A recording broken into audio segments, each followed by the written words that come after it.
জানি তো আওয়ামী লীগকে তো আশ্রয় দিয়েছে, আওয়ামী লীগকে তো আশ্রয় দিয়েছে, আওয়ামী লীগকে ফেরত দে, আওয়ামী লীগকে ফেরত দে, আওয়ামী লীগের নেতা নেত্রীদের ফেরত। আওয়ামী লীগ তো আওয়ামী লীগ ফেরত দিল, আওয়ামী লীগ তো আশ্রয় দেয় না, এই হত্যাকারী না, আওয়ামী লীগ রাজনীতিবিদ। আওয়ামী লীগ তো কাউকে হত্যা করে না, আপনাকে হত্যা করে না, আমাকে হত্যা করে নাই। এটা তো গয়ের রহ দিচ্ছে। শেখ হাসিনা কাকে হত্যা করছে? এটা তো রাষ্ট্রীয় একটা কাকে হত্যা করেছে? রাজনৈতিক ভাবে কাকে হত্যা করেছে বলে? কে হত্যার আসামি বলেন? আওয়ামী লীগের কোন লোকটা কোন হত্যার আসামি? এগুলো তো রাজনৈতিক মামলা, এগুলো কোনো ভ্যালু নাই। এগুলোকে রাজনীতিকে আশ্রয় দিবে? রাজনৈতিক মামলা, হত্যাকারী মামলা। হাদি তো কোনো রাজনৈতিক দল না, হাদি কোন রাজনৈতিক দলের লোক না, হাদি আওয়ামী লীগের না, বিএনপির না, জামাতের না, এমনকি হাদি সরকারের না। হাদি ব্যক্তিগতভাবে ভারত বিদ্বেষী একজন ব্যক্তি। সে ভারত বিদ্বেষী ব্যক্তি যারা হত্যা করেছে তারা ভেবেছিল ভারত তাদেরকে আশ্রয় দিবে, সে হত্যাটা করে তারা ভারতে পালিয়ে গিয়েছে। ভারত তো তাদেরকে পালিয়ে যেতে দিয়েছে, ভারতের নলেজ ছাড়া কে পালিয়ে গেছে? এই 2 মাস যেহেতু তারা ভারতে আছে, কিন্তু এখন তারা হত্যাকারী সাব্যস্ত করে নির্ধারিত করে হাদির হত্যাকারীদেরকে ফেরত দিয়ে দেবে। এটা তো সূক্ষ্ম রাজনীতি, এটা তো শেখ হাসিনাকে ফেরত দেওয়ার বিষয় না, এটা তো আওয়ামী লীগকে তারা ফেরত দেওয়ার প্রশ্ন ওঠে না, কোনো অবস্থাতে প্রশ্ন ওঠে না। বিএনপি শত বার্গেন করলেও প্রশ্ন ওঠে না, বরঞ্চ তারা বলবে আওয়ামী লীগের অধিকার ফিরিয়ে দাও। আওয়ামী লীগ একটি ন্যায্য সরকার তাদের কাছে, সেই সরকারকে তোমরা পুনর্বাসিত করো। Sheikh Hasina legitimate prime minister, Sheikh Hasina কোনো পদত্যাগ করে নাই, এইটা তারা প্রমাণ করার চেষ্টা করবে। এইটা নিয়ে তারা বার্গেন করবে বিএনপির সঙ্গে, এটা তাদের রাজনৈতিক বার্গেন হবে।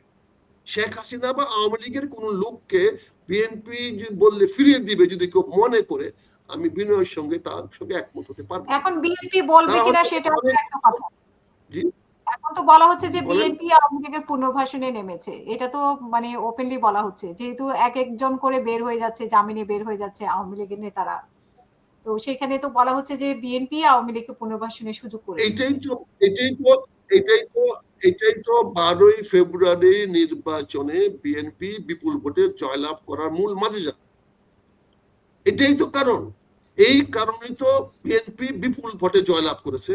2,25,00,000 যে না ভোট আওয়ামী লীগ দিয়েছে, সেই না ভোট গুলা তো বিএনপির বাক্সে পড়েছে, বিএনপির প্রার্থীরা পেয়েছে বলেই বিএনপি বিপুল ভোটে জয়লাভ করেছে। এখানে আওয়ামী লীগ বিএনপি তাদের স্বার্থ একাকার হয়ে গেছে, কিন্তু এটা ভারতের সঙ্গে স্বার্থ না। এখানে আওয়ামী লীগকে পুনর্বাসিত করবে বিএনপি তার অস্তিত্বের কারণে, তার নিজের প্রয়োজনে, তার রাজনৈতিক ভারসাম্য বজায় রাখার জন্য। সেটা অন্য রাজনীতি, সেটা হাদি হত্যার সঙ্গে জড়িত না। হাদি হত্যাটাকে এখন ওরা হত্যাকারী হিসেবে চিহ্নিত করে হত্যাকারী বিচারের জন্য আগামী 2-4-5-7 দিনের মধ্যে খুব দ্রুতই দেখবেন যে হাদির 2 হত্যাকারীকে পাঠিয়ে দেওয়া হয়েছে, এবং তাদেরকে খুব দ্রুত বেনাপোলের সীমান্তে আইনা হ্যান্ড ওভার করে দিবে।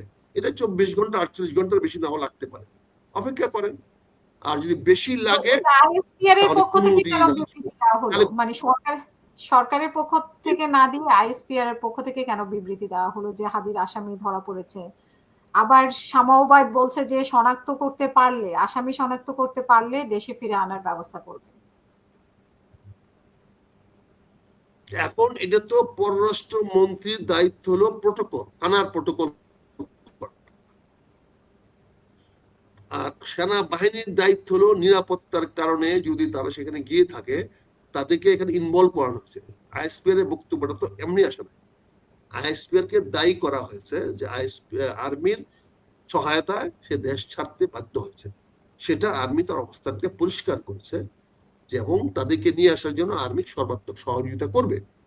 এটা স্বাভাবিকভাবেই আর্মি সেখানে তার অবস্থানকে পরিষ্কার করেছে। এখন হোম মিনিস্ট্রির কাজ, হোম মিনিস্ট্রি প্রথম যেটা নিতে হবে সেটা কোর্টের অর্ডার নিতে হবে। পুলিশ তার কোর্টে যেতে হবে যে আসামির খবর পাওয়া গেছে অমুক জায়গায় আছে, তার একটা ইন্টারন্যাশনাল অর্ডার হবে, ইন্টারপোলে একটা অর্ডার যাবে, প্রোটোকলে সেটা ইন্ডিয়ান পুলিশকে জানানো হবে, ইন্ডিয়ান পুলিশ সেটা নিয়ে আসবে। এটা 24 ঘন্টায় হয়েছে অতীতে, 48 ঘন্টা হয়েছে, আরো তাড়াতাড়ি হতে পারে। বছরের পর বছর হয় নাই। সালাউদ্দিন 3 বছর থাকছে, তাকে কেউ ধরে আনতেও বলে নাই, আনতেও কেউ যায় নাই, তাকে নিয়ে আসা নাই।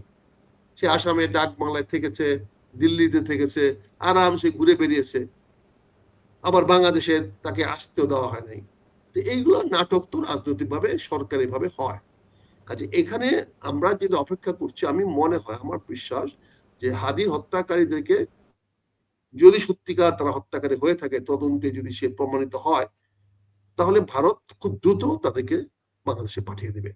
এটা আমি মনে করি ভারত এই রাজনীতিতে ভুল করবে না।